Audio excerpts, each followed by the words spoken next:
Thanks for watching, and many happy returns on Prophet Muhammad's birth. Peace and prayers be upon him, mercy sheltering all humanity.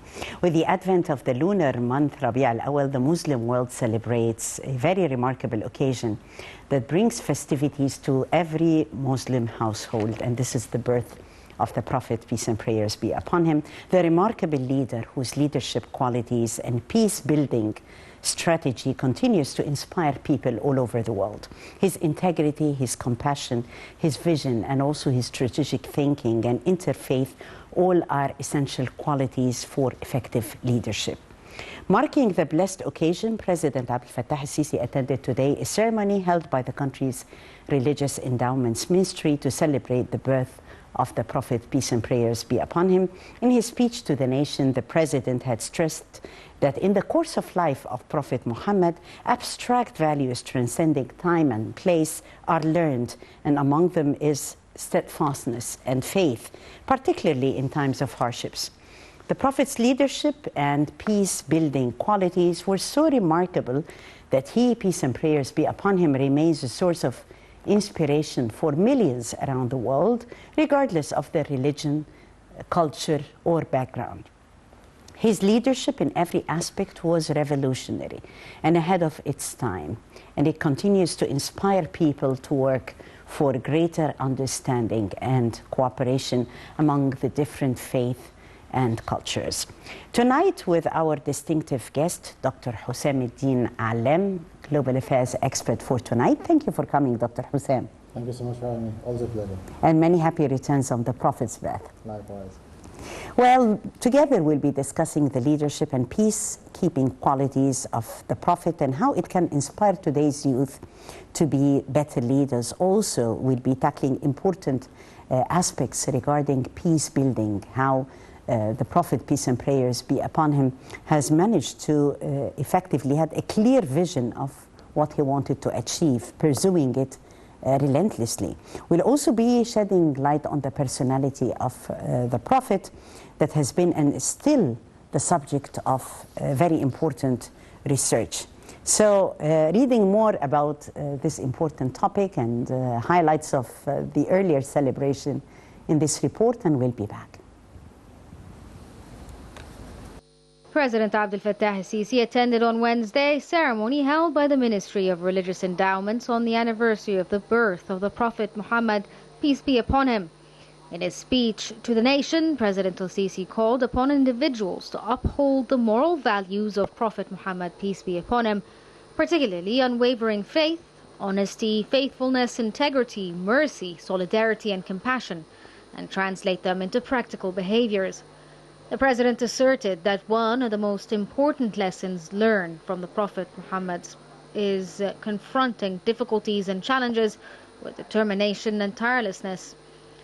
In his speech, President al-Sisi acknowledged the significance of this year's celebration marking the Prophet's birth, taking place amid a world grappling with critical challenges, rekindling memories of tension, anxiety, and unrest not witnessed in decades, as the world is going through difficult circumstances such as the COVID-19 pandemic and its deep economic repercussions due to the halt in production followed by the Russian-Ukraine crisis, the very thing that has compelled major nations to increase interest rates to unprecedented levels in a bid to control inflation.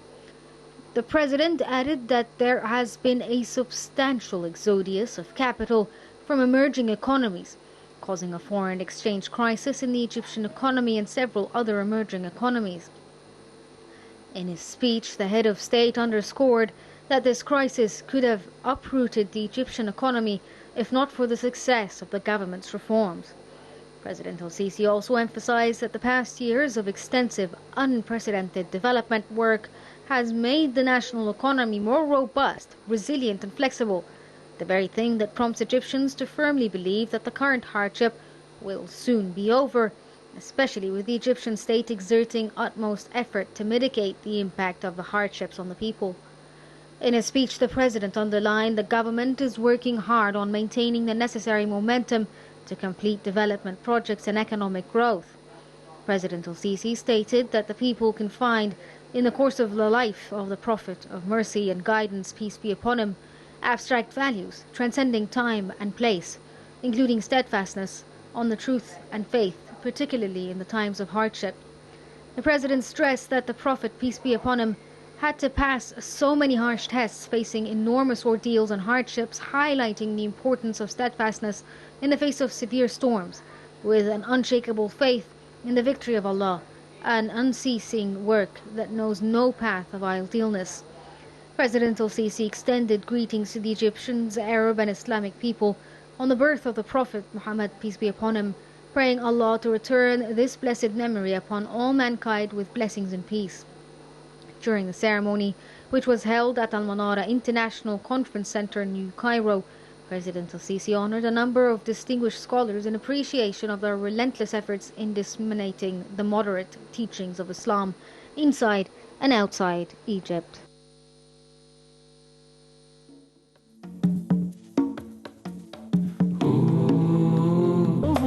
mankind أبا القاسم يا حبيبي يا محمد يا شفيعي يا محمد خير خلق الله محمد يا مصطفى يا إمام. Before the teacher of all mankind, Al-Muallim, and the Prophet's teaching, sallallahu alayhi wasallam, can be applied at all times, Dr. Allam. Yes, so this is definitely a very major characteristics, one of the major characteristics of the message of Islam. How is it? Its nature is one that's transcendent, in the sense that it transcends the limitations or the confinements of time and space, and we can find in them teachings that are applicable to different social contexts and different scenarios. So this is definitely something that's very worth mentioning at the very beginning. Especially, I really appreciate how you made the nexus, or you highlighted the connection with the teachings of the Prophet, peace be upon him, as the essence of the message of Islam and its correlation with the concept of peace building. Yes, definitely. And this has been reflected earlier in the President's speech earlier in the day, asserting that one of the most important lessons learned from the Prophet, peace and prayers be upon him, is the way he confronted challenges and confronted difficulties. Yes. Among those challenges is achieving a sense of peaceful coexistence. That's definitely very true. And let me here provide some sort of a context so that we have all our dear viewers from all the four corners of the globe on the page with us. When we speak of peace building, looking into the literature, we see that it mainly and essentially has to do with an institution that is so often explicated than being defined. And this is because of how multifaceted the concept of peace building is.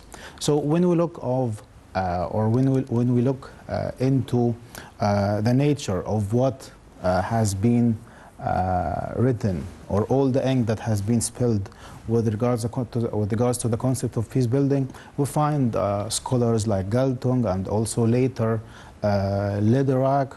They essentially highlight a very characteristic feature about peace building, and that's it has to do with bringing about a social change that deals with the root causes of the conflict in any society.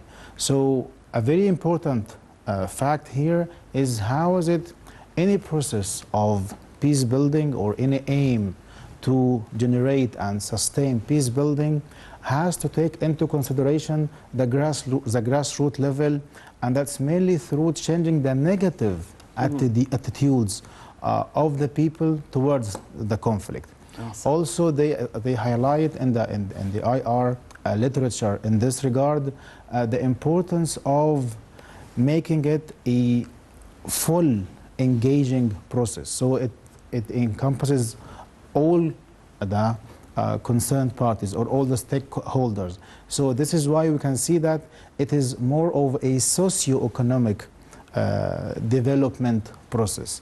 So in order to, and this is one of the outcomes that can be reached in this regard, as a result of reading into the literature of peace building, that any process that aims to build and generate and sustain peace, it needs to take into consideration the very way of how to transform conflict into peace.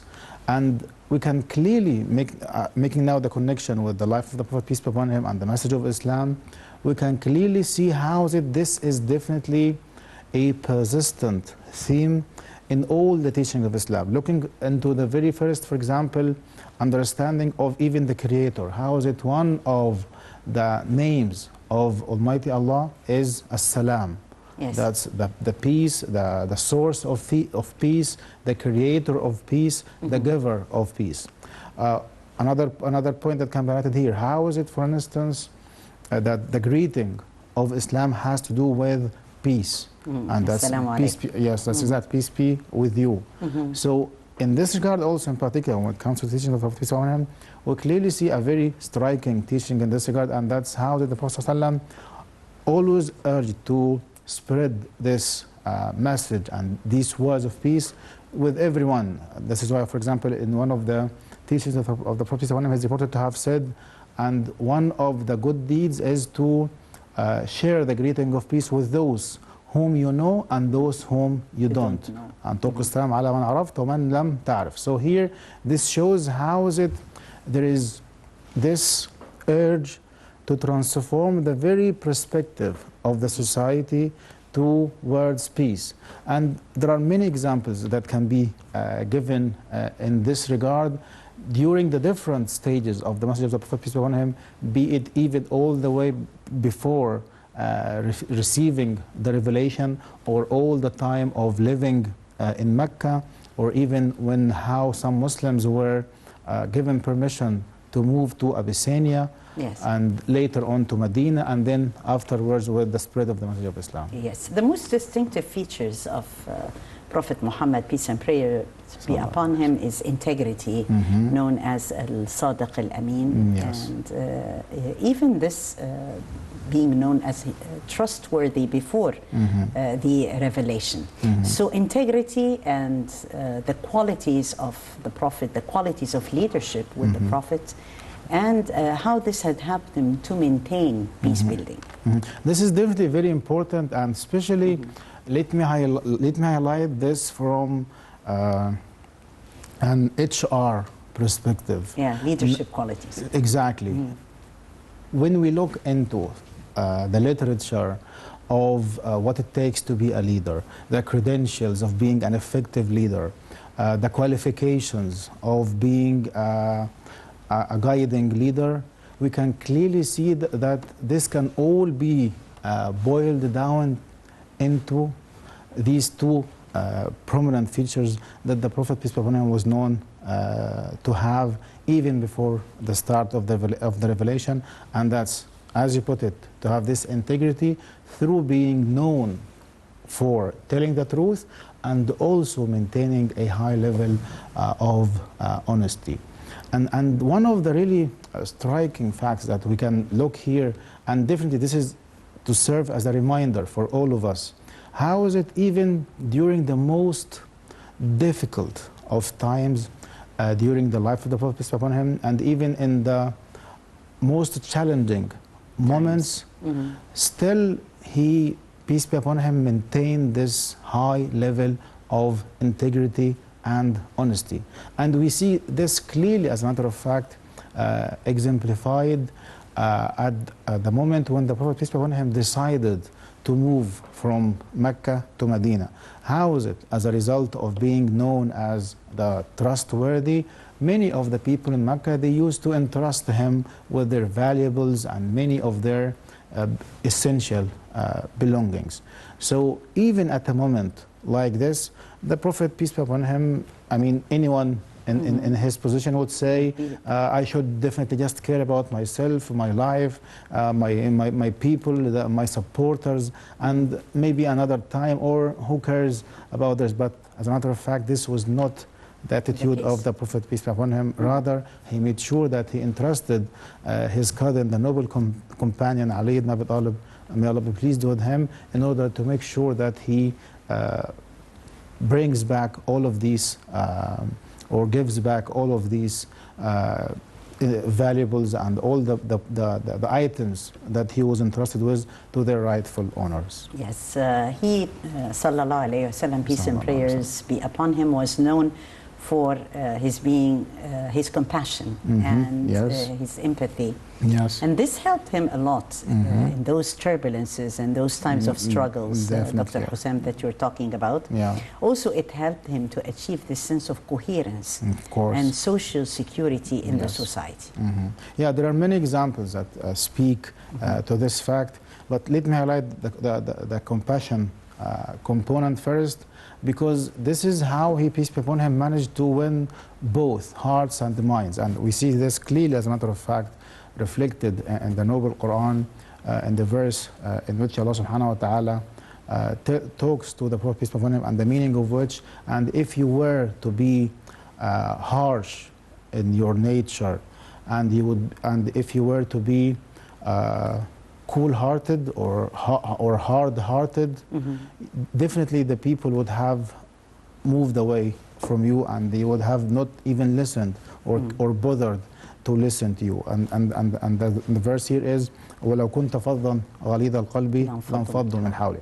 So here, this is definitely something that the Prophet, peace be upon him, was characterized of and was known for, and definitely he showed a strong sense of perseverance in showing this, and not only just exhibiting it in his attitude and his conduct with everyone around him, but even teaching it to the companions. For instance, even to the point that in one of the reports, the Prophet, peace be upon him, is reported to have said while sitting in a gathering along with the companions, and he saw that there was a mother bird that was flying nearby in a very clear sense of distress. So the Prophet, peace be upon him, he could recognize and realize that her newly hatched babies or baby birds were taken away from her. So this is why at the same moment, the Prophet, peace be upon him, asked the companions, who is the one who broke the heart of this mother bird by taking away her baby birds? So one of the companions said, yes, I needed to move away the nest. So upon hearing this, the Prophet, peace be upon him, commanded the companions to bring back the baby birds to their mother. So you see here, we're not just talking about human beings and forgiveness, but even tolerance and understanding. Exactly, but even showing mercy and compassion towards all living beings around us. Yes, definitely. And we're talking the concept of peace building. We're talking peaceful coexistence, encouraging peace, and peace, which means encouraging people to talk to each other, repairing relationships. This is in fact also peace. And this would extend, of course, to reforming institutions. So many qualities of the Prophet, peace and prayers be upon him, leadership qualities, had encouraged this sense of empathy and compassion and peace. We'll be back.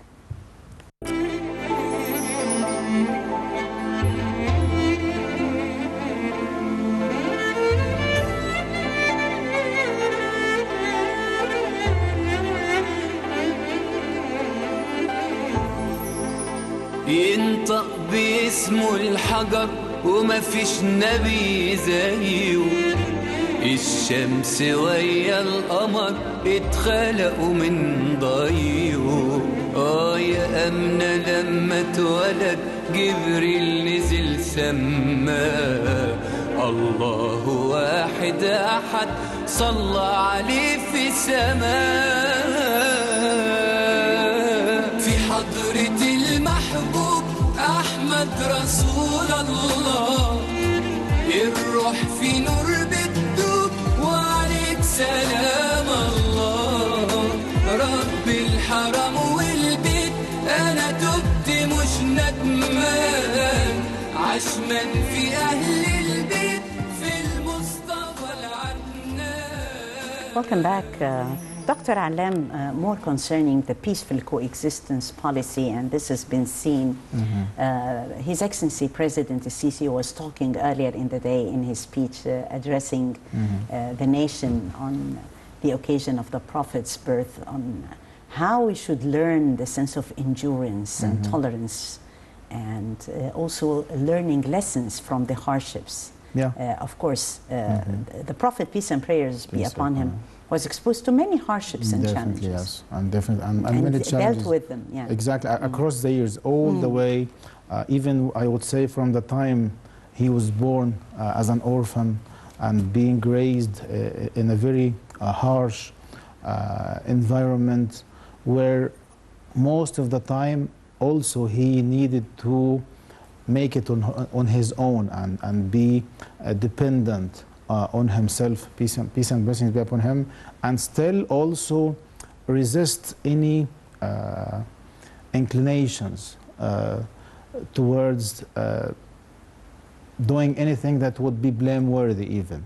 So when we see this and how this evolved all the way across the years, all the way till he reached the age of 40, and that was the age at which the Prophet, peace be upon him, is reported to have started receiving the revelation, we can clearly see how is it all the time this conceptualization or this vision for achieving peace and transforming the people's views towards conflict as a normal phenomenon, to totally change this and make it clear that it is actually on the contrary. It is quite the opposite, that it is peace that should be the principle, and it is peace that should be the established norm, be it in the family, be it in the work environment, be it in the community, be it in the larger society,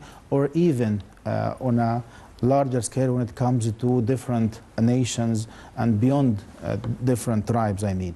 So we clearly, for instance, and I'm talking here in practical terms and still analyzing it from an IR lens and with a focus on peace building. When we look, for example, how is it when the Prophet, peace be upon him, moved to Medina? How is it the reports clearly tell us there was this focus from the part of the Prophet, peace be upon him, to transform the relationships from ones of being conflicting into a dominant atmosphere of peace and coexistence, and for creating an environment that permeates with peace. So how is it, for example, he was keen to bring all the people of Medina under the charter or the document or the constitution. And consult as well. Exactly. Before taking any decision. You see, so this making sure that everyone is included and all stakeholders and all concerned parties are part of the decision-making process, and that they shoulder the same responsibilities and that they enjoy the same rights. So this is what is essentially very characteristic of peace building.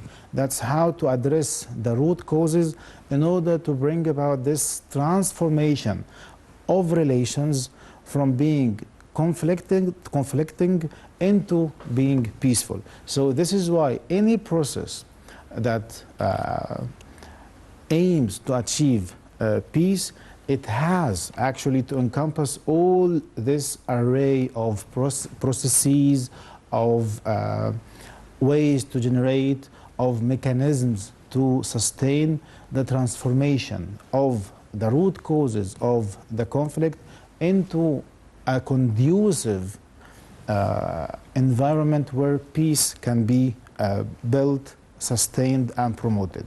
And this is why we also clearly see how is it during the life of the Prophet, and especially at the very special moment of the return of the Prophet, peace be upon him, from Medina to Mecca, or what is known as Fath Mecca in the books of the Seerah or in the books of history regarding the life of the Prophet, peace be upon him.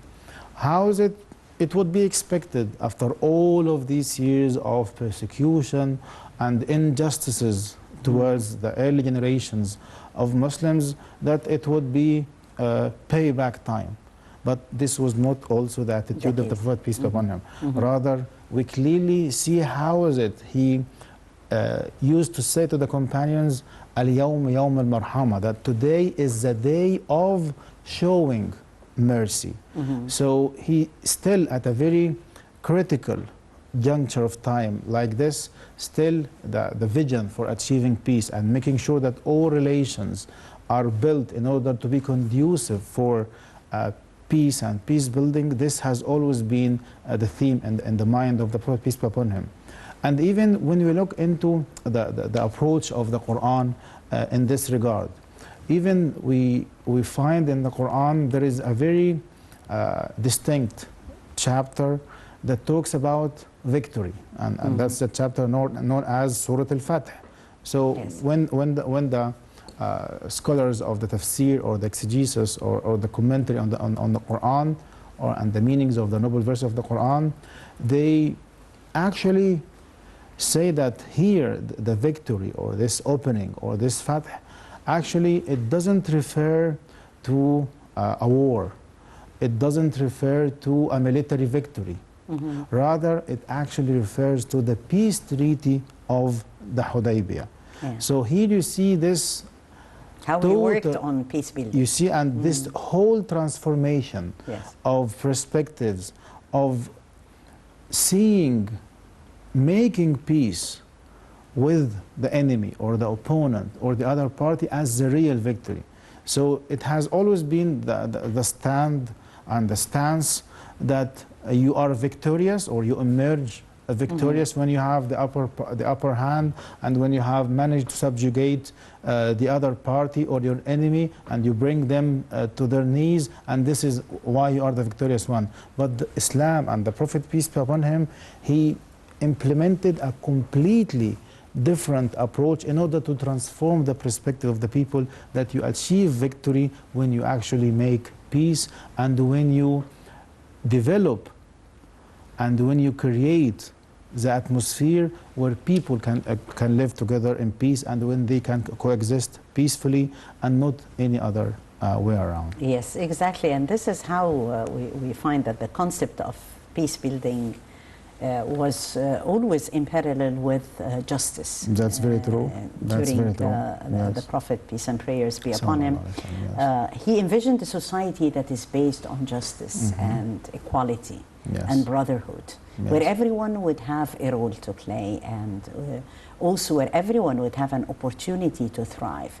This sense of peace building, achieving and initiating peace building, plus of course having a sense of reflection on the concept of justice and human rights. Yeah, definitely, because actually the element of peace is a very crucial element for any process or for the implementation of any process that aims to achieve peace.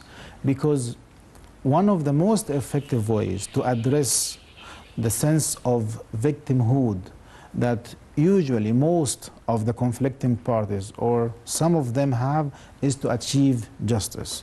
So definitely bringing about a clear system of justice with very objective and neutral maxims, principles and rules is definitely a very much needed requirement or a prerequisite for any peace building process. And this is what we clearly see in the message of Islam. How is it Islam from the very first day it ensured and it exhibited in its noble verses and also that the very attitude and the very character of the Prophet and his conduct, that all people are equal. So the Prophet made it very clear that there is no superiority for an Arab over an Arab or vice versa.